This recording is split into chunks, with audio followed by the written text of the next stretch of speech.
Фердинанд табы менә хәзерге Фердинанд һәм 20-30 ел элек булган Фердинанд арасында нинди айырма бар? Бик зур аерма бар.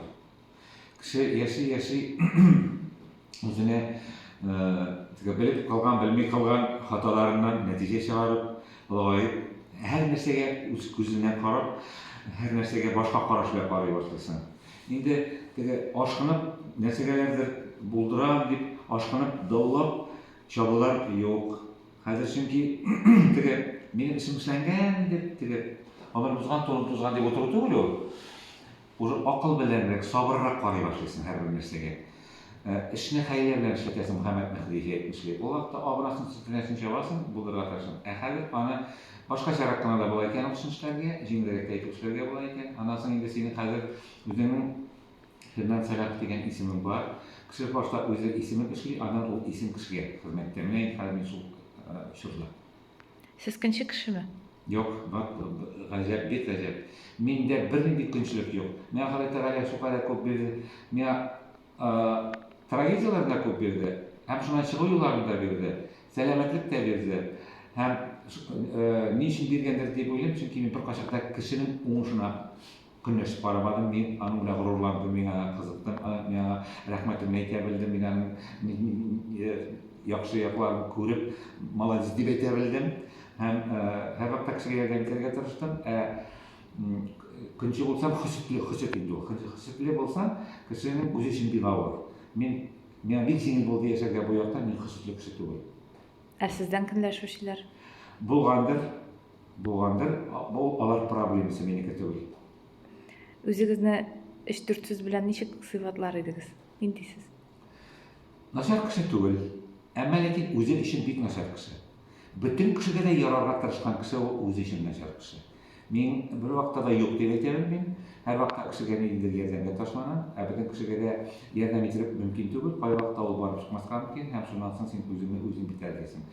Бөтен кешегә дә яхшы булмый. Мин начар кеше түгел, әмма үзем өчен бик начар.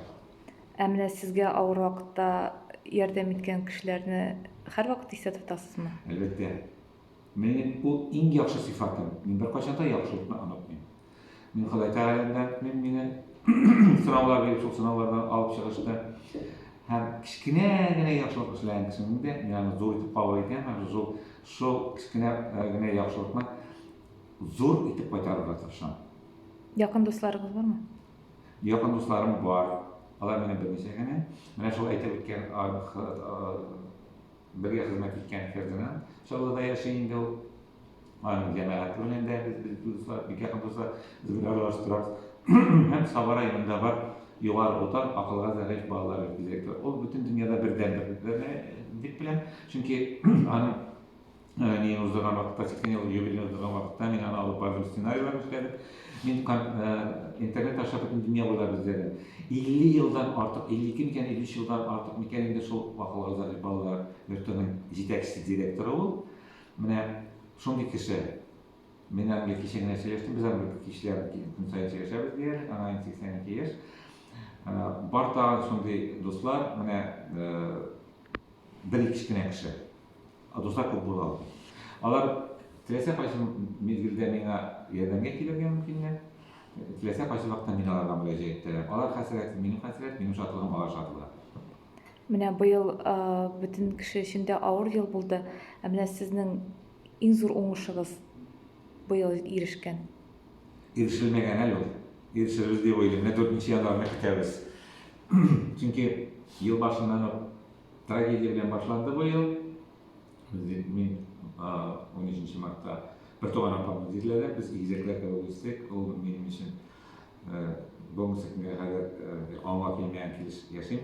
Менә 4 январьда 21 елда шушы минем бу юбилей елы, бенефис елы дип әйтик. Артистлар өчен ул бер иҗат, үзеңнең 40 еллык иҗатыңа ниндидер бер нәтиҗә чыгарып, тамашачыларга булган мөнәсәбәтеңне, рәхмәтеңне әйтер вакыт ул. Чөнки артист ул тамашачы белән яши. Тамашачысыз артист була алмый, ул кирәккә түгел. Шул үзеңнең рәхмәтеңне, үзеңнең аңа булган мөнәсәбәтеңне, аңа 40 ел буе сине тәрбияләп, ашатып, ишәтеп китергән тамашачыңа рәхмәт әйтер бер мизгел, ул 4 январь.